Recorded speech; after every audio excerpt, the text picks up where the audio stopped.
example, you're an esthetician. So you know all about the different skin types, products, you know how to do your treatments, etc., but you may not necessarily know how to translate that into marketing or how to form that into a business.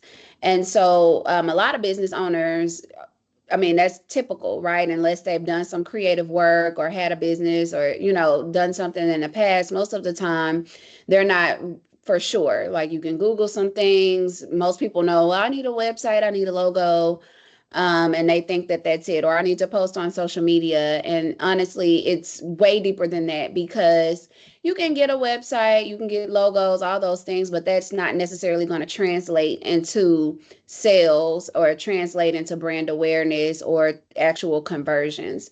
So it's a big difference between having a logo and having a website and something that's going to actually get in front of your ideal target audience and convert. And when I say convert, I mean turn into sales or whatever that means, because conversions can vary depending on the type of campaign that you're running. You may just be running brand awareness. You want people to know you're out there. It may not necessarily at that time be, you may not be focused on converting, because when it comes to marketing, I mean, brand awareness is the first step, because how can anyone purchase from you or use your services if they don't know that you're out there? So you start with brand awareness. Once they become familiar, they may take an action to join your newsletter, follow you on social media, check out different things, but it still may take, I believe the last data that I looked at, I think it may take somewhere between 7 and 10 touch points before someone actually makes a purchasing decision from you. So brand awareness, having the right branding, all of those things work together, so that you can get eventually to that point of someone making a purchase from you or interacting with your brand. I mean, and just think about it for yourself. Like when you first saw a product or something out there that you like, do you just go out and run out and buy it right away? Unless they have a really great commercial, you guys saw some really great reviews or something like that. Most of the time, you're going to research it, see what other people are saying about it with testimonials and things like that. It may take a few ads or a few times of you seeing it before you actually make that decision. So I think if you think about it from that perspective about how you make your purchase decisions and what influenced you to make them, it helps you to think about how to translate that to your own brand. So I'll start with, in regards to, I want to focus on what we did for you guys and starting there, and like some of the decisions and things that we made. Um, yeah, with some of the decision, I'm trying to think how I want to approach it, because there's the formal process that we would normally follow, which we kind of didn't because of the nature of this project and what you guys are doing. But typically, someone comes to me, let's say they're coming, they don't have any branding at all. They know they have an idea, they know what they want to sell, they know they're expert at whatever it is that they're doing, but they may not have what we call a brand identity. And so your brand identity is going to consist of, from your name to your colors to your fonts to how you're presenting your messaging about the brand. Anyone can sell a pen, right? But your brand identity is this a luxury pen? What is it, a certain type of ink? Like, so that you can relate the brand identity to your target audience. So you may have someone who needs just a regular big pen because they don't care about anything but taking notes and writing down what they need. But then you have some people who purchase pens as a sign of status. It's a luxury item. They want it to be heavy, and when you pick it up, it's weighted, or it writes a certain way. It has a certain type of ink. It blew my mind. I was talking to this guy that was so proud that he had spent $75 on one pen, and I was so confused. I'm thinking, you proud of that? But But for him and his brand and how he wants to present himself, he knows that when he goes into do a brand deal or when he's interacting with his target audience, that's something that's going to trigger certain signals and bring certain things to mind when it comes to his brand and position him in a certain way. So anyone could do a bus, a mobile services bus, right? But the difference between you guys and someone else is the luxury vibe that you're giving and your target audience, your corporate clientele. So things need to look a certain way so that they resonate with in a corporate environment and so that they understand what it is and how it sets itself apart from someone who's just got a party bus and they go and do hair and makeup for fun. You know what I mean? It's two different vibes. So your branding, your messaging, your colors, all of those things work together in order to reach your target audience and help them to understand exactly what it is that you do, how you do it, and why they are a good fit for your brand and for your services. Is this making sense? Any questions? Okay. So in a typical situation, a client may come to me. I have a client, she does stationery, and we helped her launch her brand. And she came to me and she was like, I have this idea. I want to do notebooks and journals um, and she has like to-do lists and things like that. And I'm thinking, okay. But she didn't know, like she didn't have a logo. She didn't have any messaging. She didn't even have her designs and things like that yet.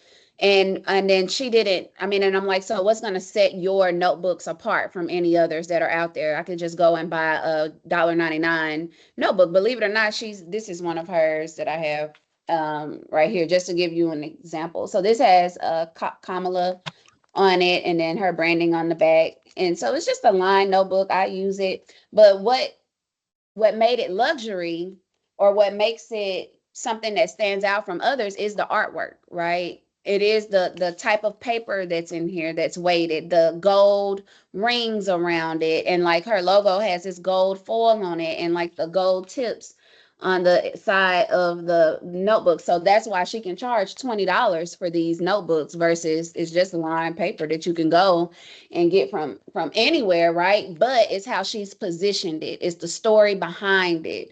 Her story was that she grew up, wanting to buy notebooks and things like that, but there were none that looked like her. She's Black. She's a Black woman. So she didn't have there. She went into stores. She didn't see any materials or notebooks or things that reflected her when she bought them. And so now she's been able to wrap her story into her brand identity, and it relates to other Black women and other women in general, right? We all love Kamala. Well, I love Kamala. We won't get political, but it's a story that she's brought into her branding that helps to sell it and sell the story. And it goes from, so you have these really nice notebooks, but then when you go to her website, and I guess I can just pull it up. When you go to her website, you see that it's a luxury vibe and you see everything that we're talking about reflected on it. I'm going to pull it up just so you can see how all of this kind of flows together. So it won't let me share I don't know what that message was. Hang on just a second. I'm trying to fix it. Because I do want to share. I have a few things that I want to share. Let me see if I can get it fixed. Okay, I'll come back to that, but because I do have some other things that I want to pull up and show. So basically all she had was an idea, some artwork that she wanted, that she knew what type of artwork she wanted on her journals and notebooks and the sayings and things like that. But she needed to bring it all together to branding that reflected what she wanted to put out and that was going to resonate with her target audience, right? So we brought all of that together through having different meetings. We filled out a creative brief. So me as a marketer, I could probably market just about anything if the person who is coming to me knows exactly what is setting them apart, what their value is. All of that research and the things that are in your business plan, that helps you to have successful marketing. As I said, when we first started this, anybody can go and put up a website. You can go and find any template and put it up. But if it doesn't have the right language that speaks to your audience, so if you haven't done the research of knowing those company profiles and knowing exactly who your target audience was going to be, your tech leaders, your HR people, etc. So if you don't do that research and know exactly who you're targeting, then you just have a buzz, but you're not speaking to anyone specifically. So if you don't have a niche or you're not speaking to anyone specifically, then you're really speaking to no one. So you have to be very specific in your marketing and how you position everything. Okay, try now. You should be able to share now. Well, now it's grayed out. It says only meeting organizers and presenters can share.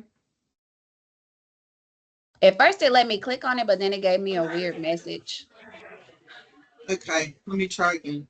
I'm gonna drop this in the chat because I think it'll help you to see the visual. So we went with like pinks and chocolates and colors like that because it's girly. Oh, it doesn't even give me a chat option. Annie, can you mute yourself? Yeah, can you try again?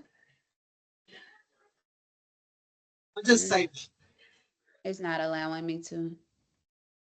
It's okay. So if you get it figured out, if not, I can drop some things in the chat. Well, try to send them over because it's not actually letting me. It says chat, only members of this team. Okay, we don't know. It's okay. So the messaging that is created around your branding, because if you don't know who exactly you're speaking to, then you cannot create messaging that's going to resonate with them. So if your target audience is HR leaders, corporations, and things like that, you have to speak that language that's going to resonate with them. Not only for them to see the value in it, but they have budgets and certain things that they need to spend money on, but they have to know that they're getting a return on their investment. So a big part of you being able to sell and to book them and get them to book you is knowing how to speak the language. So when you guys talk about the retention rate, of like how to keep your employees there and getting them rejuvenated, bringing them back into the office, and all of those things and the value that you guys are bringing through Oasis on site, that is what's gonna, when they read that on your website, they read that in your branding, that's what's gonna, or your pitch deck or whatever you send to them, that is what's gonna help them to understand exactly what you do and how it's gonna serve their company and how and what helps them to make the decision to choose you over another. In addition to those other value points that you guys have talked about, not taking up space in the office. It can be done in 55 minutes. All of those things go into your marketing and branding. It's not just something that you would say in your pitch competition. You would use that same language from the research that you did for your business plan to create your pitch deck. You would use that same language on your website. Now, you may position it in a different way. You may say it differently because it needs to you can add more marketing language to it to make it more sellable outside of just the hard facts of what it is, because you want to tell a story with it, right? Even if it's a story of how you helped a business turn around their employee engagement and satisfaction or something like that. All of that works together with your marketing story. So she came to me with her ideas, with her target audience, with the research of why this is even a viable business idea, right? And then we took that and translated it into creating a logo, creating a deck, creating a website that speaks to all of those things while keeping other factors in mind too, right? Is your knowing your target audience, knowing your personas, and knowing your competitors. But then there's the other piece of bringing it together on what's going to actually convert. So having calls to action throughout your branding and on your website. So a call to action is, you would think, if someone's visiting your website, you want them to shop. So you think they get on there, they're going to automatically just buy something because you have a website, but that's not necessarily true. You have to be able to tell the story of what it is, the value that they're going to be getting out of it, how you stand apart, and then having those calls to action that tells them what the next step is and what it is to do. So a call to action might say learn more, if you want them to learn more about your story or to get more information in order to make that purchasing decision. It might be buy now or add to cart just to go ahead and make the sale. So it kind of depends on where they are in the sales cycle and the sales funnel. So it starts with brand awareness. Then once they know who you are, then now they're more engaged. So they're more likely to purchase from you at some point. Then you get your customers. So it's like it starts, if I could show you a graph, you would picture it as a funnel where it's like big, all this people who know about the brand, right? I know about a lot of brands that I have not purchased from personally yet, right? So that's one thing. So then as you move down the funnel, it's now they have become a part of your audience by following your page, signing up on your website, or attending an event or something like that. And then finally, you want them to convert into an actual sale.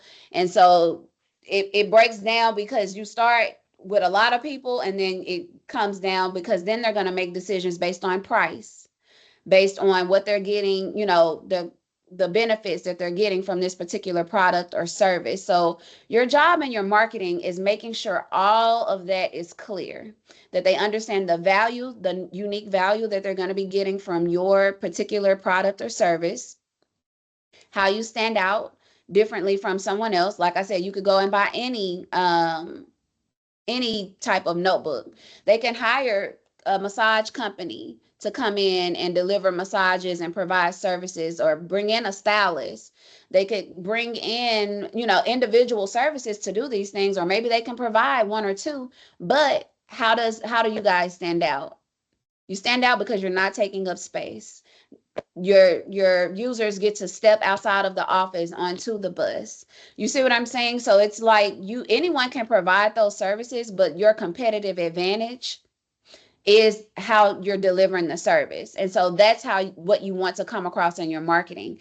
And that's why it was very important for us to address the name and updating the name from Style Stop to Oasis on Site, because the name really didn't give a whole lot of context, if you will, to what it was. Like when you first hear it, you think maybe it's shopping. Like I'm going to go and buy some clothes, get some outfits, like style, like upgrade my style maybe.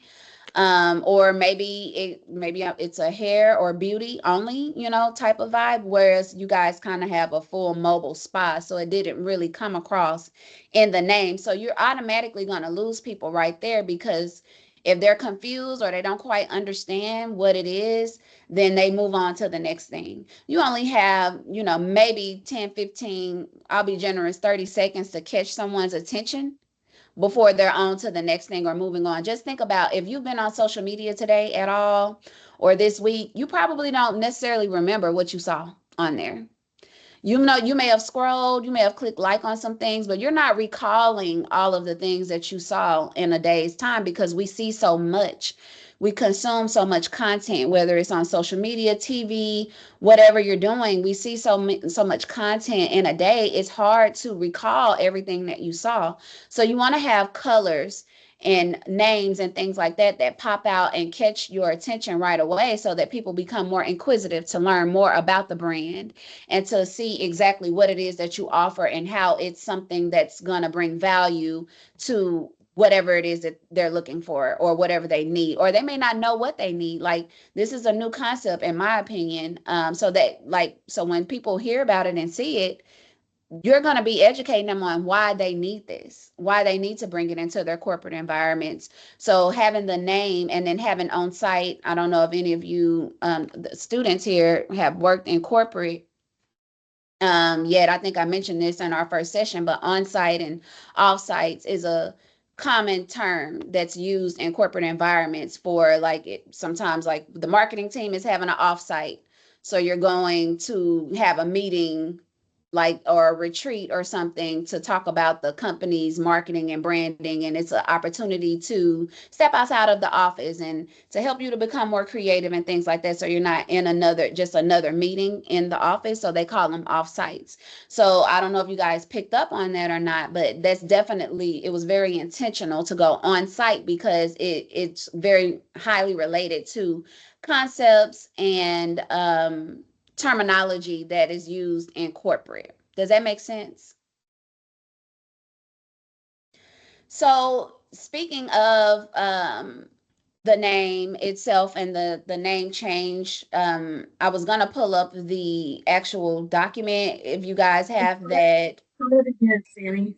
Okay, let me see.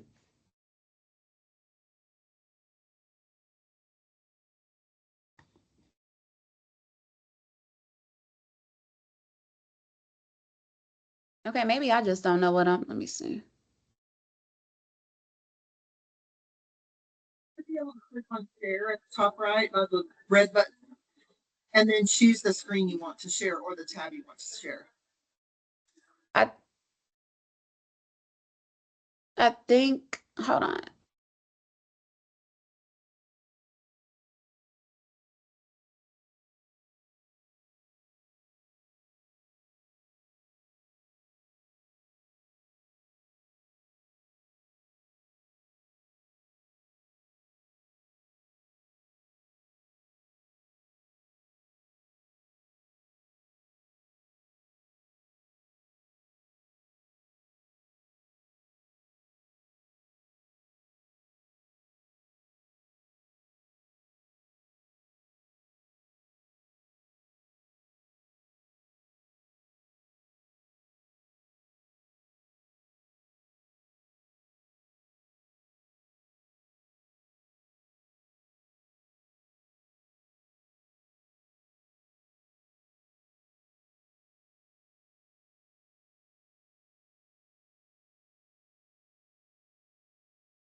Can you guys hear me?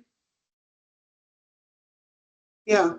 Okay, it kicked me out. I guess it made me change some settings on my computer and then it kicked me out so that I could share, but now it's saying presenters again. So I don't know what's happening. Now it's gray again.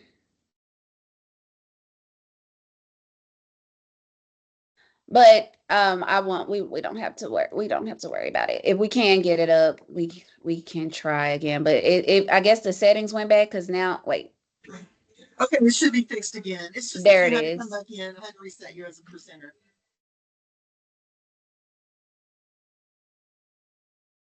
Okay, is my screen showing?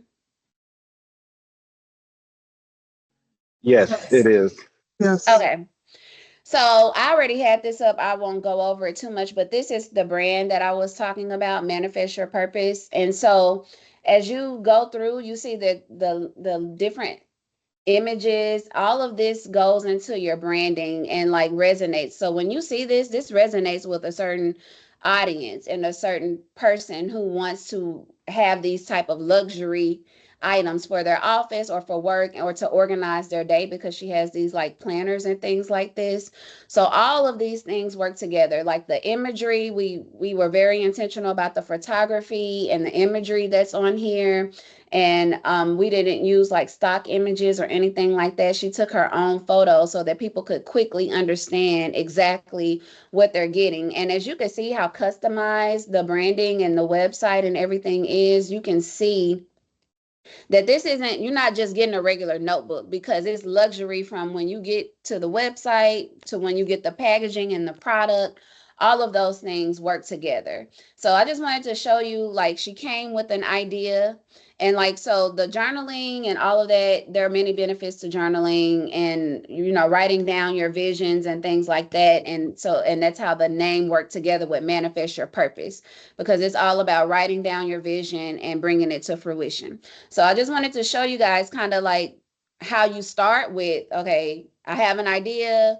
I want it to resonate with a certain audience. We go into picking the colors, getting the language together so that people understand what it is. And then so that when you read this, if you're a part of her target audience, it resonates with you. When you see this imagery and you see people who look like you and you see, I love pens, and these affirmation cards. So she designed these and they have different affirmations on each card. All of these things work together with her branding. And you see everything kind of follows a similar design and color scheme.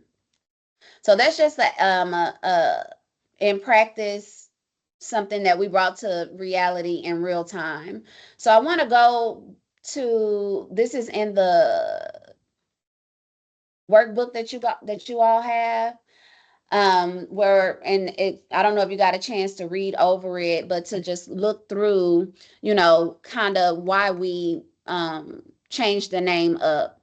So again, the name, it kind of implied beauty or hair services. It didn't really reflect luxury spa or workplace wellness or anything like that. It was kind of hard to see. And even with the colors, that chocolate and brown color that you guys have, it didn't evoke emotions of calmness, of peace, of serenity. And if you look at color theory and branding, certain colors mean certain things and resonate with people in certain ways. So you definitely always want to start there in your selection of colors. You don't want to choose purple because it's your favorite color. You want to choose a brand palette that's going to resonate with your audience and help you to convey your messaging. You may think, oh, it's inconsequential or it's not a major thing, but it does matter. It matters in regards to who you're trying to reach. So a color like red, that's think about things that use the color red, the fire department, a stop sign. You know what I mean? Those are, there's a reason why, because it catches your attention and it kind of says danger in a lot of ways, right? But I had an attorney one time who worked in like car wrecks, and she was doing all of these like court cases, and she was a she did defense cases as well, for like criminal defense cases. And so we went with red and black for her brand because of the boldness and what that would mean to individuals who were wanting to be defended and win their cases, right? In addition to the language and the stats and her success stories and things like that, that red color catches your attention. So that's why we moved to the green, because if you've been to a spa or you've been to any relaxation type of companies or organizations or places, they normally have colors that are greens, blues, things that evoke calmness and evoke serenity, which is what you guys want to provide, right? And it pops a little bit better than the chocolate color scheme. So that's a little bit of why we moved into that direction with the colors and the name and everything else. It will help the judges, investors, and your future clients instantly get it. And then when we talk about the name Oasis, it the same thing as with the color lockup that we did. It evokes calm, serenity, and relief, right? And then together with the on-site that provides the clear value proposition of conveniently delivered. When you say on-site, meaning it's coming to you, it gives you both descriptive and aspirational. So it's a little bit deeper than, just picking a name. Like, to you guys, maybe when you picked it, I'm not sure. And if anyone wants to tell me, and I think that would be good, tell me kind of how you guys came to the name Style Stop and what did that mean to you guys when you selected it.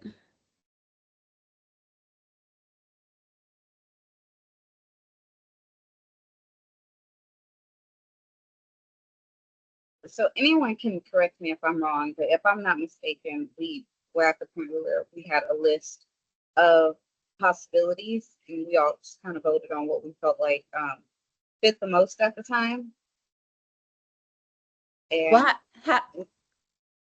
so now that you break down, you broke it down before with the understanding of Oasis on site, it makes me look at Style Stop differently. At the time, it fit.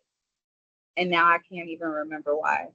So let's say if anyone else remembers why it was specifically Style Stop, But I remember it was the one I voted on out of a list of others. It just made the most sense out of the list we had at the time.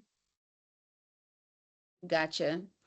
Yeah, and sometimes, and I think we had talked about, and I pulled them up as well because I feel like this guy did a really good job explaining we talked about the Poppy brand, which is Dallas based. So I feel like because they went through a rebrand, they are Dallas based, and they were on Shark Tank as well, so pitching for investments.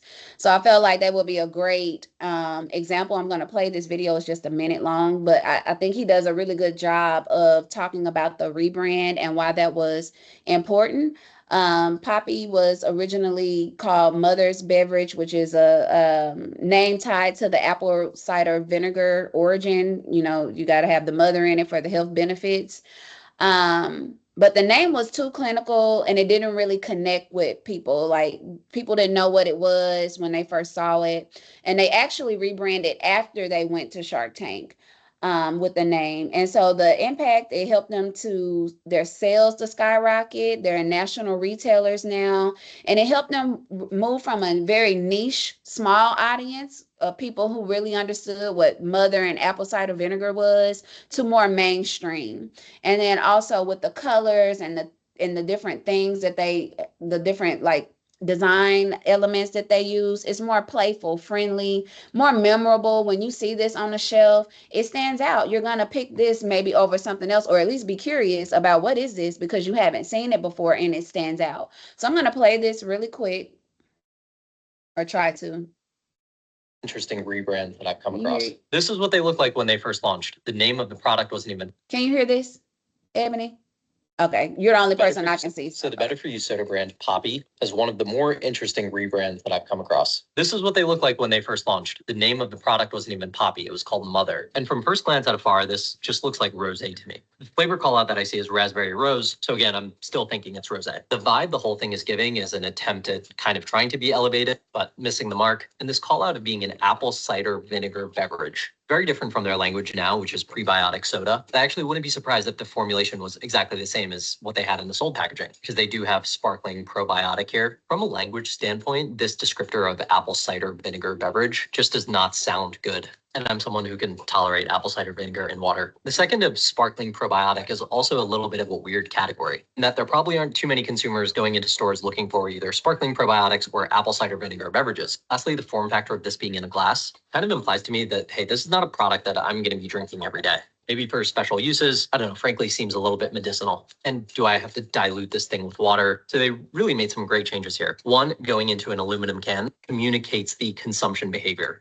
This is a single serving drink. Yeah, you could have multiple of these a day. You drop the name Mother and switch to Poppy, which is fun, vibrant. Dropped all the apple cider vinegar language, simplified this to just prebiotic soda. And they caught a nice tailwind there as everyone started talking about prebiotics and probiotics and gut health. And in aligning with soda, this is now considered a Better For You soda. So all around, massive upgrades, which only help their success.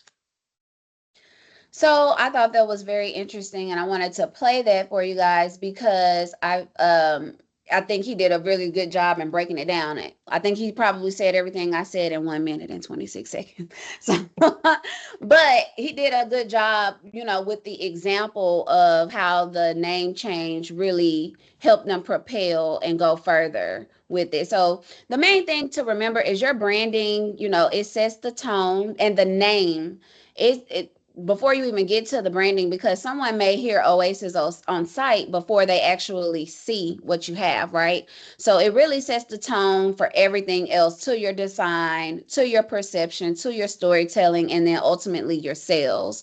And just keeping in mind that your branding is not just the logo, right? It's the emotion, the trust, and the clarity that is behind your brand and your product or your service, right? So what I feel that we've done with going from Style Stop to Oasis on site is you've now rebranded to go from a basic idea to now something that is actually scalable in the real world, and positions you outside of this just being a pitch competition for, or a project, right? It positions you guys to have something that you can really take much, much further. So I want to look at I did pull up, this is our actual form that we use with our clients. And so the first step, like, so we may have a consultation to talk about, for me, we do a 15-minute free discovery call where they fill out a questionnaire before the call. We get on the call. I basically give them pricing, tell them a little bit about the background of DMM and how we serve our clients. From there, or if they don't want to do the 15-minute call, they can pay for a 1-hour call.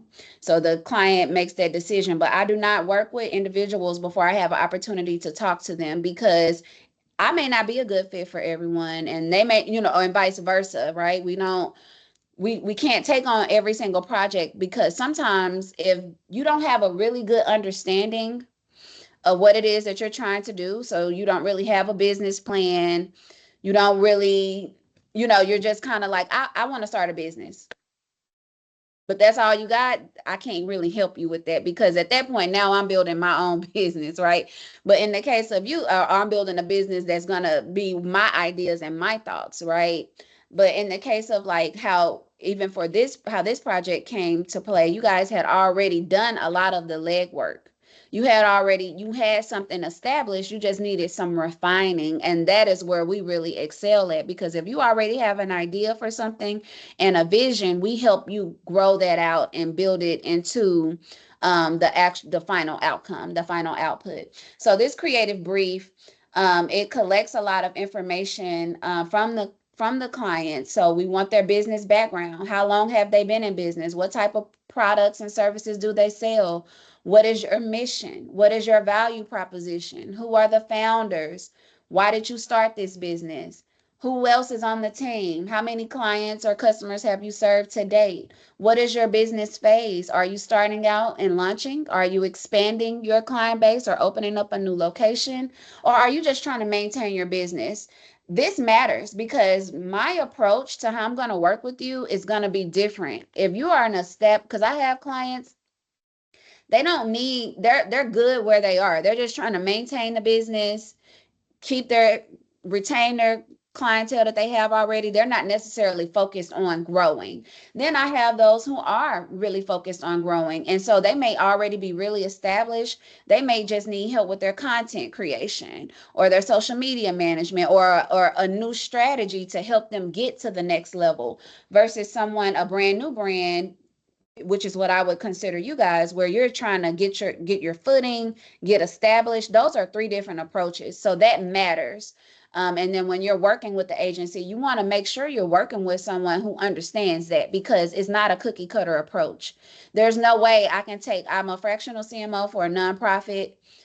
Is no way I can take that same, and they have the mobile unit, right? There are some elements from what we do, like when we talked about in the pitch about how long their bookings take, or where to go and get a bus wrap, or certain things like that. There are certain elements that I can take from what I do for them and apply to you guys, but ultimately it's two different brands. So if you're not working with an agency who understands that, then you're going to end up with something that may look good, but it may not work for you, because they're not creating a plan for where you are in your business journey. So then we ask them, what are the goals for their business? Do you want to reach more clients? Are you trying to build a list? Are you trying to convert one-time clients to repeat clients? Are you expanding geographically? Are you looking for more sales? Are you trying to build brand awareness?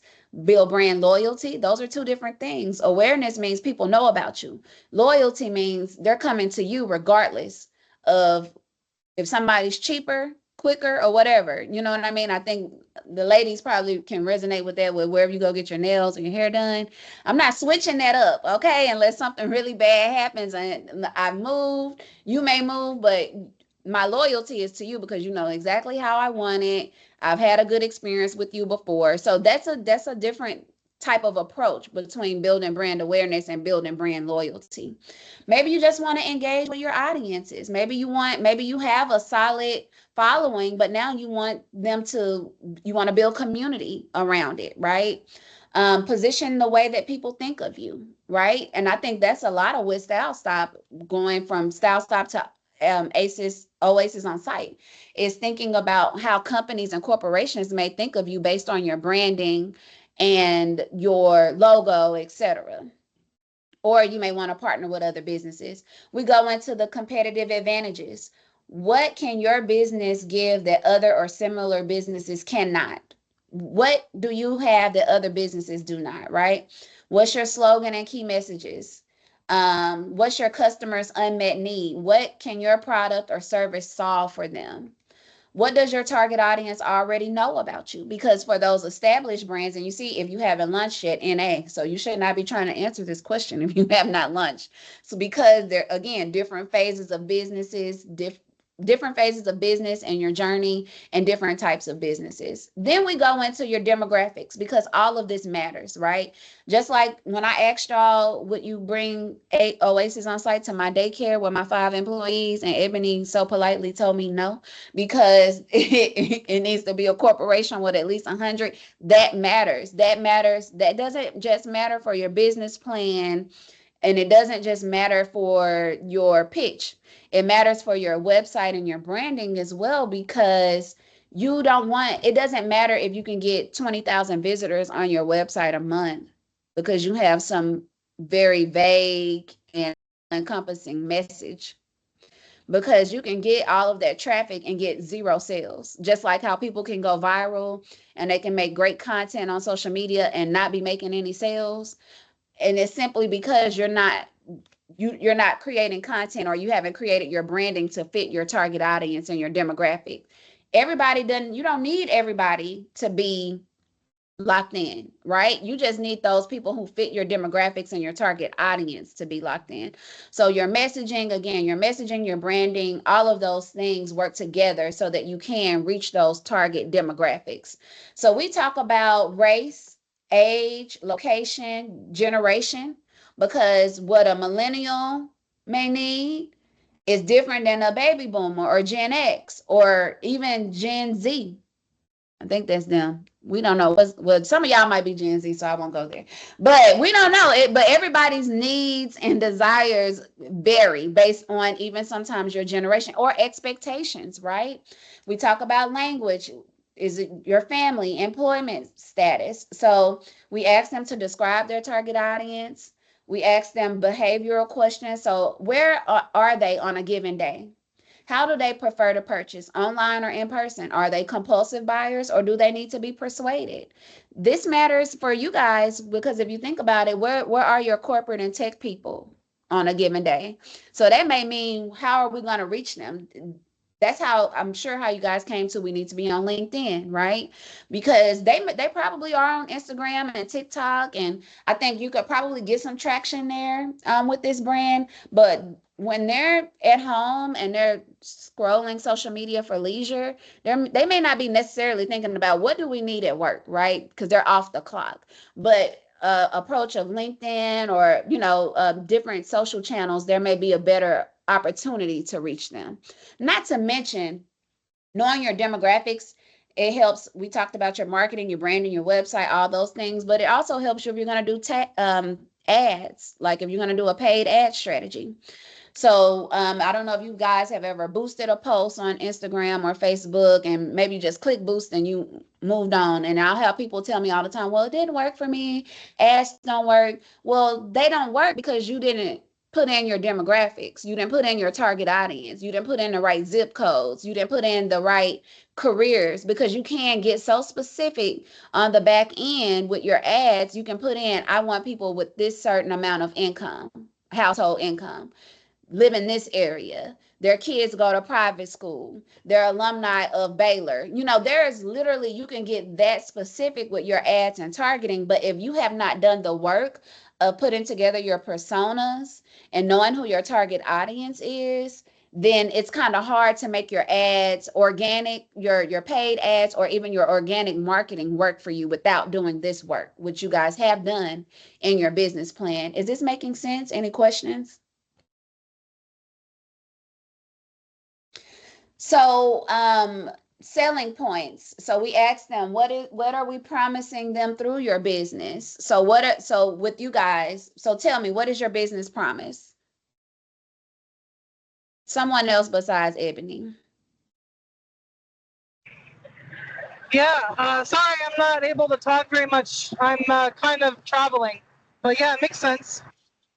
Well, tell me what your business promise is. What are you promising? If I book Oasis on site, what is the business promise?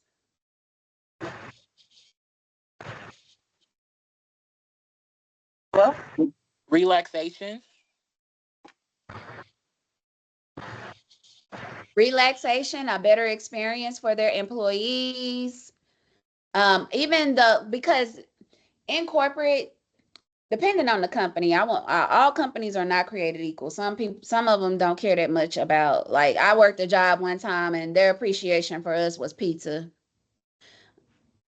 Disrespectful, but that was their, you know what I mean? So I won't say every company is going to feel that way or see the value in doing things like this. However, there are some companies who have actual strategic initiatives to increase employee engagement or satisfaction or retention and things like that. So when we're talking about your business promise, you want to say, by doing things like this or booking Oasis on site, it will deliver these type of results for your employees.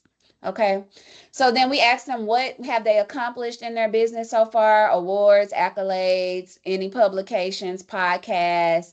Then we ask them for meaningful proof that your product can deliver on this promise, or your service can deliver on this promise. And then compelling statistics. So when you guys are saying 80% of employees feel this or blah, blah, blah, like that is what we're talking about, because we literally take that data and put it on your website. On my website, I have data on there that says 20% of small businesses fail within 2 years, almost 50% fail within 5. One of those reasons why they fail is a lack of investment in marketing. I mean, it's a whole lot of things. Maybe they don't have funding. It's a whole list, but I do marketing and branding. So that's how I use the stat for me, right? So those stats and knowing that about your target audience and what it is that they need, that again, it goes beyond your pitch. It goes beyond the background research that you did. That data you can use to communicate, because when someone sees a stat like that, and they see, oh, my business might fail within 2 years, they're like, oh no, let me take some action. Let me work with her so that I can have a better chance of beating these odds. So the stats are not just to prove a point in your business plan. They're also to help you communicate your value and what it is and how you're going to serve and help provide transformation for your customers or clients as well. Then we get technical, asking about their existing website. Do they have photos?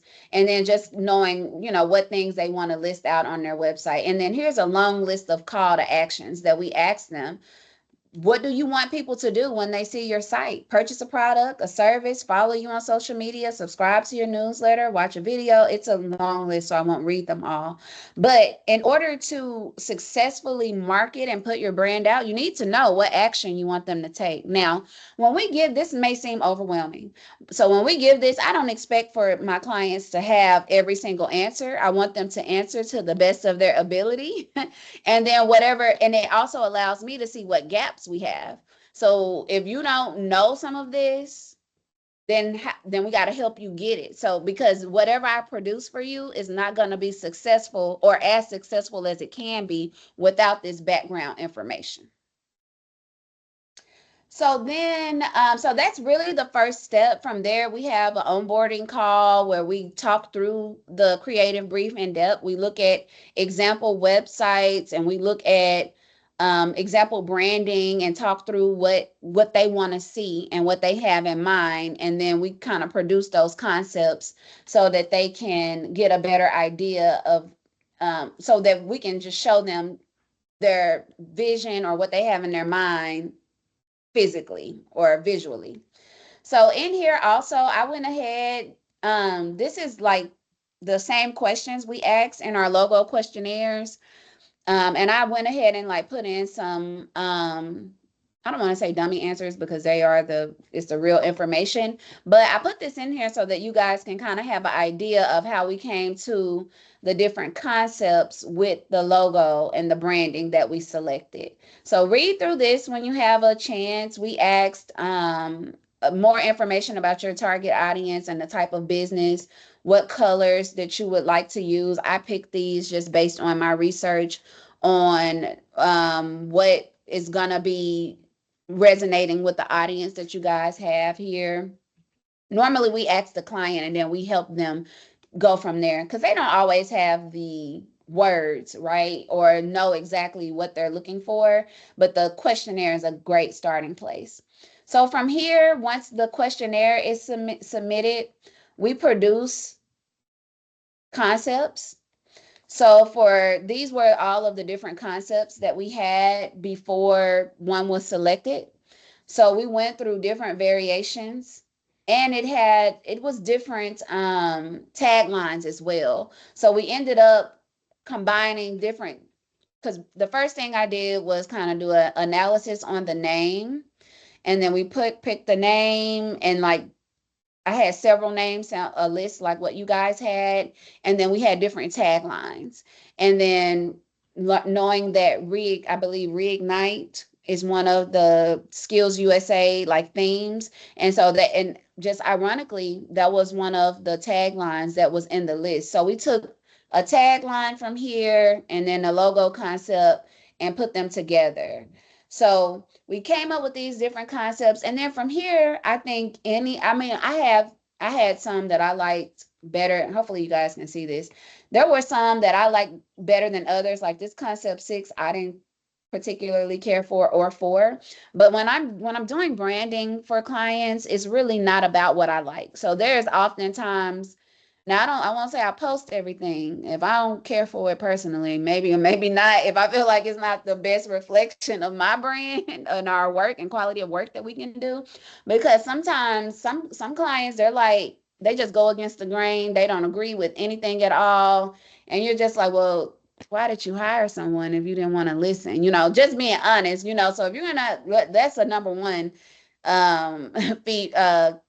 advice I could give. If you're going to hire someone, make sure you feel fully confident in their ability to deliver. You trust their judgment, because otherwise it's kind of like you're kind of wasting your money. You know what I mean? And you're not getting the best out of it. I will advise you in the right direction, but ultimately it's the client's decision. So even though I may not be in complete love with all the concepts, we do try to provide a variety, because I don't know what's going to resonate with you, right? Or resonate with the customer. So we may look at it, and sometimes I'll have folks who go, well, I like this logo or this typography, but I prefer this design, right? So then we mix and match. So I just wanted to show you how we went from the questionnaire, first of all, really the research and knowing what your brand is and who you're trying to reach. Then we go into the branding concept. I think a lot of people do it in reverse sometimes, where they start with the branding. I want these colors and I like this, but you haven't done the work to know your personas, know your target audience, and to know and be strategic and intentional about how these concepts are going to resonate with your actual audience.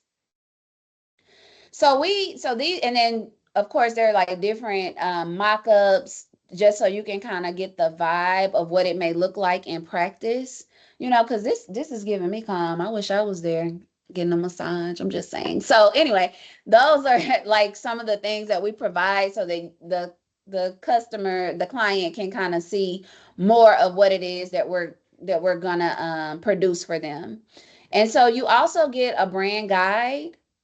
And so, because when you have a logo and you have your branding, you may have to send it somewhere to get something created and made. And it may be, you want to always be on brand.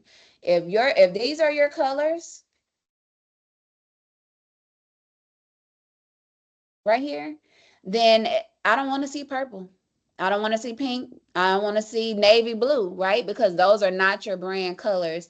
So you want to go in and make sure you're maintaining brand consistency with what you have established here, right? And so also we talk about fonts, right? So if you look at my branding, you're going to see the same colors, the same fonts. I don't care what you see of mine or where it's at. It's going to be my same colors, the same fonts, because that's how you create a brand identity. Think about Target. Think about Walmart. Think about Nike. Have you ever seen Target with a pink logo? maybe, I don't know, like if it's a special campaign or a limited edition, something or another, you may see something like that, but it's a limited edition for a campaign. But for the most part, you're going to see that red bullseye. You're not going to see, or you know what I mean? You're not going to see a lot of variation in that. And that's a very key point in building a brand identity and becoming recognizable. So when your audience sees your color, I've been doing this going on 6 years now. So it's at the point for at least my community and my audiences, people will tell me, oh, this color came across my feed and I automatically knew it was you or whatever, because even in person, a lot of times when I go to events and things, my table setup is the same brand colors. I may even be wearing my brand colors because I am still, even 6 years in the game, I'm still building a brand identity. I still need people to recognize my overall brand and understand what it is. And if I'm not consistent with that, you lose value. So your fonts, your colors, all of these things should always be in alignment. We have your logo usage in here, your do's and don'ts. We create different patterns, your brand imagery, so that you have the vibe. It's kind of like a mood board, your icons, all of these things are in here so that you guys are able to use it as you build out your brand. Your stationery. So you see how, like, from your social media to your stationery to everything is consistent and looks the same. And I can just see these little bags on the bus. Like when people leave off the bus, they get a little gift bag. I can see that vision for y'all. So yeah, so that is what a brand guidelines look like and what they consist of. And then, you guys, I'm sure will get access to this where you get access to the different files and everything that's in here. But even like for your social media, so if you have a Facebook page, again, everything needs to be branded across the board. So let me go back. Any questions about that? I feel like I'm just rambling because I can't hear y'all. I don't see. So let me know if there's any questions or if anything's resonating or if you want me to go deeper on any specific topic. I have a question, if you don't mind. Uh-huh. So for me, one of my biggest issues is coming up with content for my business that actually resonates with my target audience. Do you have any suggestions on that? Yeah. So tell me, what's your business? I have a size inclusive apparel business, and it's really a sublimation business because I've started to expand to other areas like keychains and cups and stuff. But I started off doing size inclusive t-shirts, hoodies, and sweaters. Okay. So tell me why, like, so briefly, tell me why you started the brand. Well, for me personally, since I'm a pretty big woman, I have a really tough time trying to find clothing that fits me, at all, for that matter, and especially with any kind of t-shirts or stuff that have designs that I actually like. So Okay. it's been years seeing this particular gap, so I figured it would probably be a good idea to step into. Gotcha. So that is your content, because what you want to do is help your like you want to speak to their pain points, Mhm. which is finding inclusive clothing, things that look nice, that fit you, etc. So the type of content you want to create is showing people how what you're creating fulfills those pain points. Same thing with Oasis on site. The content that you would create, like when you guys were talking about your marketing plan, you're going to create content that reflects the results and the benefits that they're going to get based on your brand and engaging with your brand or purchasing your brand. So the same thing with your clothing. It's just a matter of creating content that speaks directly to those pain points. So if it's a video, you may be on there talking about, okay, I started this brand because, and like whatever whatever you feel comfortable with. It might be a video where you're talking about why you started it and how you're solving this problem and showcasing those items, right? Uh-huh. So it's really just a matter of that. And then there are so many ways that, like think about some of the instances that I have a friend, her name is Tiffany. She has Tall Girl Collection. I'm gonna share her page with you, but she's like 6 feet tall or something like that. And so her clothing line is literally for the girls who are tall and they cannot find jeans that are long enough for them. So all of her content, she has tall girl meetups. So now she's created a community around her brand in regards to all of us tall girls gonna get together and have a trunk show to shop together. Or here's my clothing line, and I'm gonna bring in other designers that have clothing for the tall girls, etc. So it's really about telling the story and how you're gonna solve the pain point. I'll even use myself in the content that I create. My pain point was that I started my first business, didn't know what I was doing, made a lot of mistakes, expensive mistakes. And now I want to help other people not have that same experience. Get started the right way, get started with success, learn more about marketing, be educated about it. So it's about enveloping your story into your why. And if you're not like, well, I don't want to be on camera, I don't want to talk about it, well, then it's finding ambassadors. It's, finding different ways to get that story out, because the main thing is this is a inclusive clothing line that was created for us girls who couldn't find cute things that fit us. There's going to be a lot of women that can resonate with that. Now, you just posting a t-shirt up, I don't care about that. It's just another t-shirt. But if you tell me how, this is gonna solve my problem of finding things that fit and work for me and look good, I'm gonna pay attention to that. Does that make sense? Yeah, it makes sense. Have Any more of other? a have a more of a story involved in it. I think my biggest concern is that my content is boring.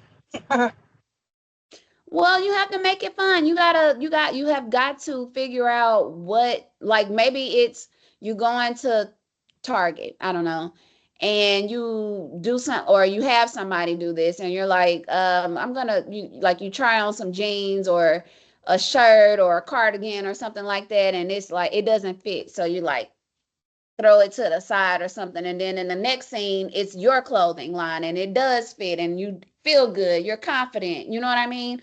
So again, it's about, I mean, that's just something I just pull out my back pocket, but I'm just saying, like, it's about creating content that's going to resonate in real life stuff.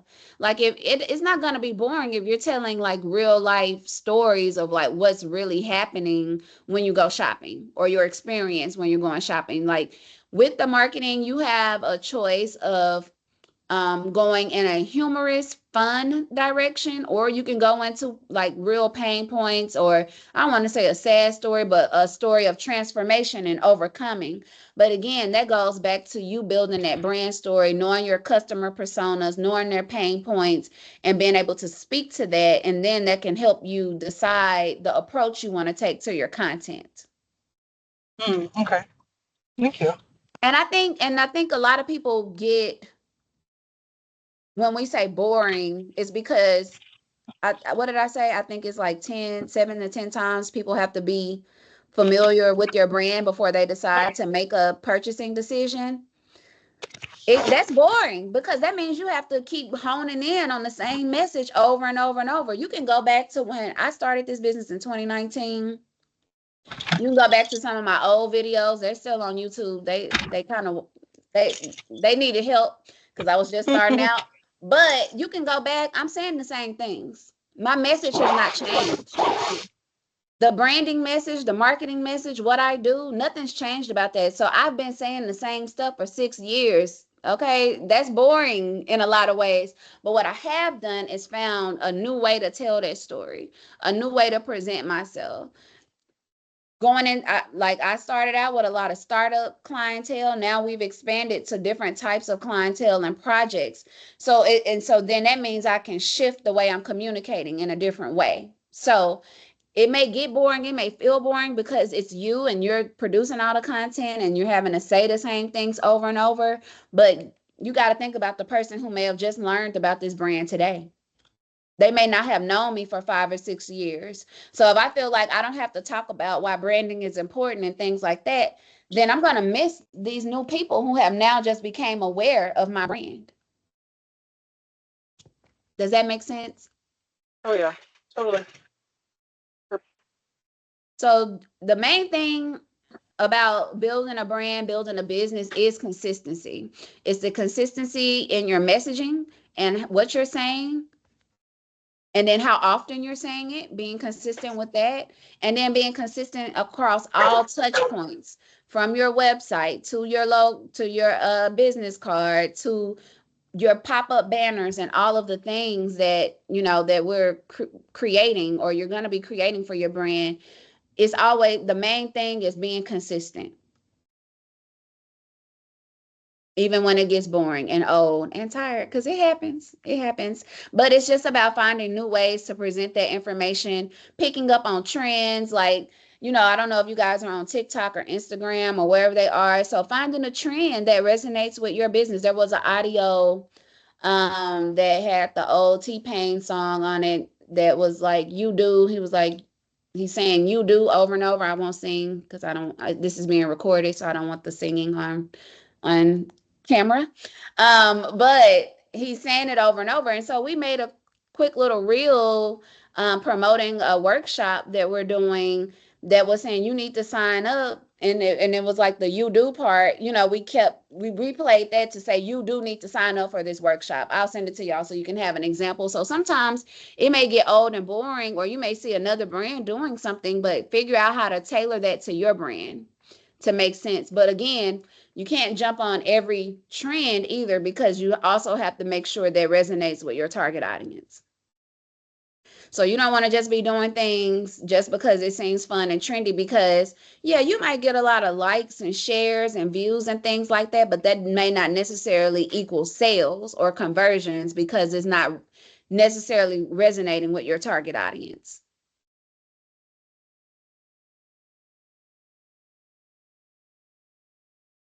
Any other questions on that or touch points on that?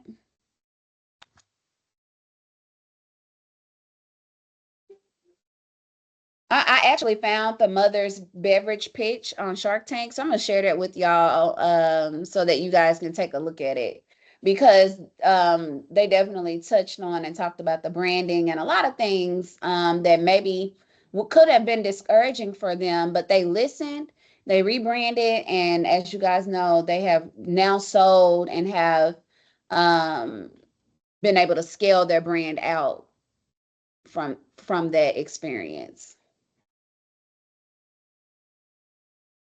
So I'm going to show you guys one more. This is a sneak peek because it's not ready. We're kind of out of step with our process. So normally when we're doing a rebrand process, a logo and all of these materials, that's a process that takes about 8 weeks at minimum. So we're doing all of this in like 2 or 3 weeks. So it's a little disjointed in regards to trying to get everything out, because it's kind of rushed. Oh, I didn't realize y'all could still see my screen. So anyway, well, I guess surprise, here we go. So we're gonna work on your banner, that pull-up banner. So this is a concept that we have, but I've already sent this back to my designer because she used one of your secondary colors as a primary. So it's not matching the brand guide. She should know better, but she's rushing, trying to hurry up and get it done. So now we have to go back and make these revisions. And like, I'm not gonna have these towels right here. I think the bus should go right here, the mock-up of the bus. So what we did is now we've included your logo on here. We're going to change the brand colors and move some of these things based on, like, we've gotten some feedback on the pitch deck. So now now that I have that, we'll be able to translate that to some of the other assets. But this is the process, right, of making everything cohesive. So the brand guide to your deck, to your banners, to the website mock-up that we're going to do, all of those things are going to be consistent in language as well as in colors and as in imagery and things like that. So this is just a sneak peek of, like, in practice, what that process looks like. So here's me giving her feedback. So this is what you're saying here. We use a project management tool called Asana, and we this is how we project manage and keep up with everything. We have like 25 projects going on right now. So without a tool like this, there's no way we could keep up with everything. So that was one version. And then here's a second version where she just subtly changed the colors. So this is all a part of that rebrand process. And when you're working with the agency, so the next step would be for me she needs to make some edits to this. Then I send it over to the team, which would Annie and Noelle and Leslie. They'll review it, take a look at it, give feedback, and then we'll make those edits. So, but it starts with me. I'm gonna give you what we think it needs to look like in regards to resonate with your target audience and to hone in on these key points. And so that people can instantly get the idea of it. So like this towel, for example, what is that telling me? Is that helpful? Is that making you make a purchase decision? Not really. It's just a towel. You know what I mean? But if we put the bus mock-up on there, that gives you on site. That lets me know, oh, it gives you a visual to go with. So imagine when you guys talk about going to the health fairs and the where the HR professionals and things are going to be, you obviously if it's not a huge trade show, you're not going to be able to drive the van in there. Now you may be able to set it outside, which will be a great idea. So when people walk in, they're like, oh my God, what is this? Right. But if you're just set up inside, they're not going to know what Oasis on site is without the right visuals. So that's why the double decker mock-up is important, and then having visuals like this because it helps people to quickly see what it is and inquire about it, or see it and say, oh my God, this looks interesting. So what do you guys do? Because it's a conversation starter. Does this make sense?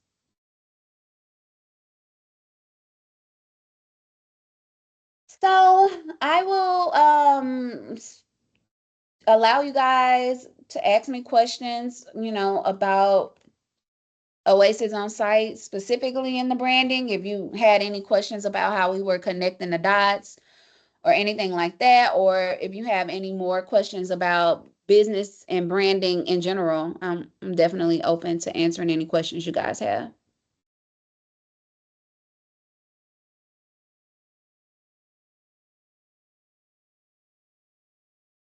Ebony, are you talking to us?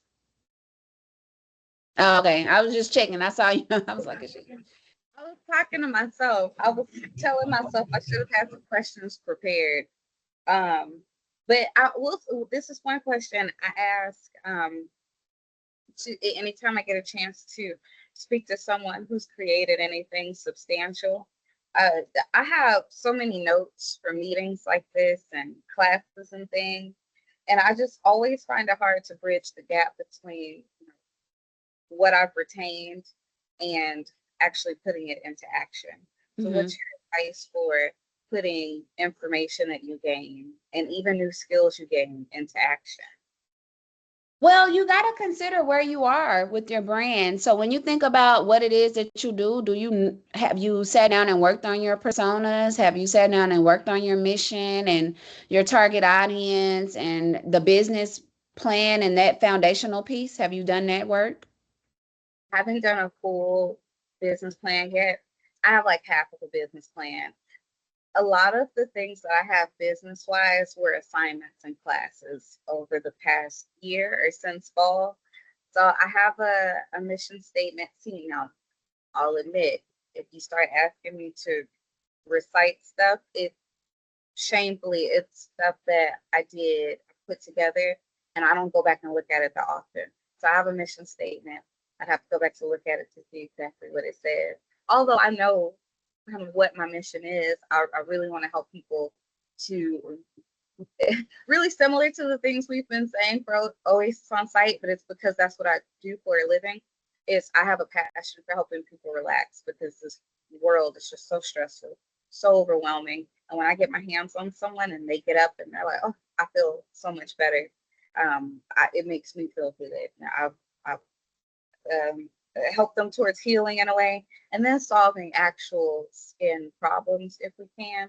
Uh, but I I have like half of a business plan that I feel like honestly I would need to start from scratch. or I guess I could reference it to see what I have in it. I have all these pieces. I think of it in this Well, that's categories together. that's where So you need to Ebony, start. Ebony, you do kind of have a business plan because you have the business model canvas and the lead canvas. Both of those two documents that you did in 2309, you've taken 2309, right? Where you Uh, made your two canvas documents? You did the ESB certification. oh yeah. All right, and you did the lean canvas and you did the business model canvas. Everything that's on those are abbreviated business plans. Everything you would put in a business plan are in those two documents. So you do have one. It's just not a formally written one. Yours is much easier to use, right? But all the components are there. I need to pull those up. You do. You need to pull those up because everything that we built into this Oasis on-site business plan is there for your business on your lean canvas and your business model canvas.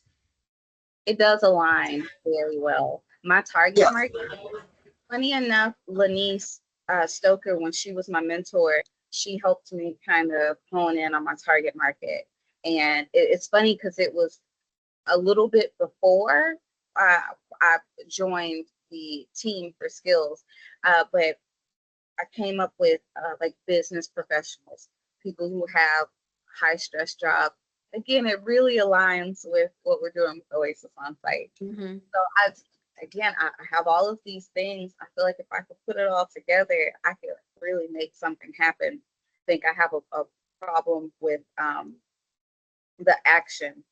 A lot of ideas. The action is hard for me sometimes. Well, okay, so what I would say is number one, because you can get out here and jump out and start your business and do all the things without a business plan. But your business plan is really a roadmap to where you want to go, and it should inform the decisions that you're making so that you can make strategic, intentional decisions versus, and that's where we talk about running your business and not letting it run you, right? So by having a business plan and knowing where you want to go, that helps you make intentional decisions and steps in that direction. So my first, and to Annie's point, sometimes a business plan, it gets written and it gets put in a drawer and nobody's referencing it anymore because it is a long, lengthy document, and who got time for that, right?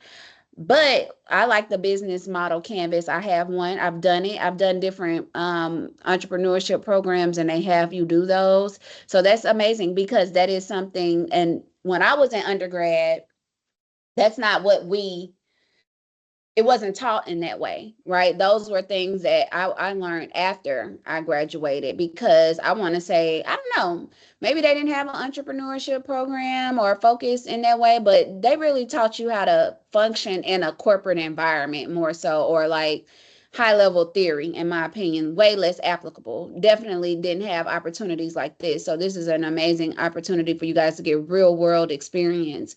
And what I will say, if you don't take anything else away from this experience, is that this is gonna the things you're learning now can actually apply in the real world and help you to grow a successful business. So using to her point of the business model canvas and some of those shorter documents, that should help you to move quicker, right? But to put it to action is, what do you need? You need to assess where you are in your business. What do you need? What are the gaps? Are you know what I mean? Like those are the things, and then figuring out what are the steps to close those gaps, and then using your business plan as a guide to get there. Because to your point, a lot of people do attend workshops and do all these different programs and stuff and then don't apply. And I've been guilty of it because you don't have time. You get off the call and it's like, I got to make dinner, or I got to, you know what I mean? And so you kind of forget about the things, and then the business gets you carried away. But in order to have a successful business, you have to take the time to be the CEO and the strategist and looking at where your gaps are and what do you need, knowing your personas, and then like, is it content? You know what I mean? Just really, I mean, we can have a longer conversation one-on-one. I'm happy to do that with you, to kind of help you assess where you are so that you can put action to this and have your next steps and a roadmap to get to where you want to go.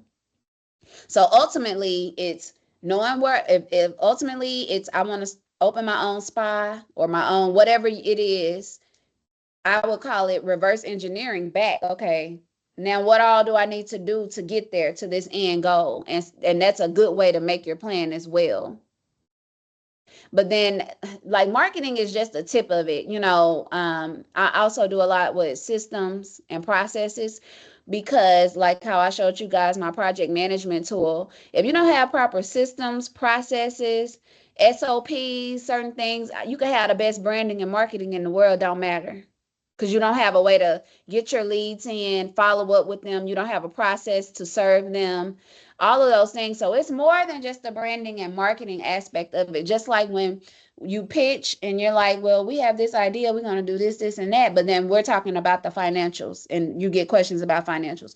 You get questions about operations. You get questions about insurance. So I don't want to say just focus on your branding and marketing. Yes, you should. It's essential to your business. It's probably, if I had to name top 3 things to focus on in your business, I would say your marketing is one of them, because you don't have a business if no one knows about you, if no one's coming to buy, right? So I would say a immediate step, just to think about it, to kind of figure out where you need to go, is think about what your end goal dream is, and then reverse engineer back of what all those steps look like to get there and what's needed. And then you can start to prioritize all the different, because it's probably like 1,000 things. Okay. Been at it 6 years. I still got a million things that I want to do to get to where I want to be ultimately. Right. But you think about, this is where I want to be. Here's where I am. What are the steps in between? And what all do I need to do to get there?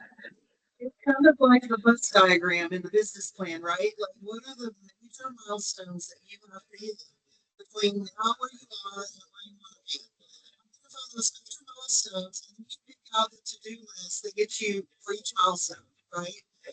Break it down that way. And also, I was just going to point out, I love that you mentioned processes and operations, because we have 2 key courses. Well, actually 3 key courses in the program.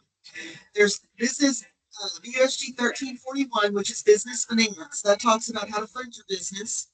We have BUSG 1315, which is the operations piece, where we talk about the processes and the operations. And you built some of those processes out in that class. And then we have the 2309, where we focus on the 2 canvases that ultimately are your business plan or your model, right? So all of those components are in these courses that you're taking. It's just a matter of, they're kind of coming together in your mind as a result of this SkillsUSA stuff, right? Like, it's no longer, oh, I took 3 classes, but it's, hey, these things fit together in order to help me create this roadmap, right? And these milestones of how I'm going to get where I want to go. So you guys have the pieces, you've done the work. You just now got to pull it together, if that makes sense. You know what I just realized? I'm in 2309 right now. It just started this past week. That's why Good. You and I are going to have so much fun. Because I did an ESB certification and another one of your business courses. So I'm like, I'm ESB, but I'm like, but doing the Canvas doesn't sound fully familiar. I'm in that course right now. Okay, then that's awesome. So you and I can work together on that. We'll work together on that and your milestones. Sounds good. Thank you. And it sounds like you guys, your classes are really applicable to what you're gonna actually need and apply. And I can say, when I think back to when I was younger and in school, or even working in corporate environments, I don't know that I was taking it as serious as I should have been at the time. I was kind of like, done, checking boxes. I was a great student, like graduated with honors, all kind of stuff, but I wasn't applying it to my actual, you know what I mean? I wasn't a business owner at the time either. My mindset wasn't there. So that also contributes to it. But if you can really learn these concepts, because it's going to change. Like, I'll tell people, I graduated undergrad in 2009. My marketing degree is so obsolete. I'm not even kidding you because it's different now. It's a digital world. Things were just popping off digitally back then. So, but the principles stand. The product, the place, the promotion, your distribution strategy, your sales, the theories stand. That won't change. And I'm a great marketer now because I understood the theories and I knew how to apply them. And I've been able to evolve with change and with AI and automation and all these different tools and things. So learn these theories and learn because it may change 10 years from now. Some of these things we may not do them in the same way, probably not with how fast technology is advancing, but don't discount actually learning the principles, the theories, and how to do these things because it's going to make you a better business owner and ultimately going to make you more successful because you actually understand why you're doing some of these things. Like we hear a lot of people, I know a lot of people use Chat GPT to do this and that, but I'm a master user of it. Okay, me and Chat go together real bad. Okay, bad. But it works for me because I know theory. So I know how to write good prompts. I know when I'm getting something what makes sense and what doesn't. So although everybody, a lot of people are scared because ChatGPT is going to take away jobs. Well, you can't compete with me on this ChatGPT back because I know theory. I have experience. I'm not just popping up today with a marketing agency because ChatGPT taught me how to open one. You know what I'm saying? So take the lessons and your curriculum very serious so that you know what this stuff actually means and how it applies so that you can use technology and you can, as things change and evolve, you're still ahead of the curve because you actually understand what's going to make something successful. Does this make sense? It does. Any other questions or thoughts? I thank you for covering the whole marketing thing because that was one of the mistakes that I made within my business within the first year when you were talking about stock photos and stuff for that lady's website and how she used her own Mhm. photos to make a representation. And so that was one of the things that I messed up with within my first year because I was so ready thinking that I had it all and was like, oh, okay, I'm money making, so let me get out here and do some stuff. And I self taught myself how to build the website, so it wasn't really just the whole thing of my website wasn't right. But when you started talking about the colors, I had, you know, I wish I could show you my logo, but my logo said one thing, but the website said something else. And so I noticed that I was getting sales, but it was from people that I knew. So Mhm. it wasn't really reaching out to my target audience like I wanted it to. So it was good that you went over that because with me wanting to scale my business back, especially because a lot of people have when I did make those changes and started taking actual better photos or things like that, then I saw the increase of my sales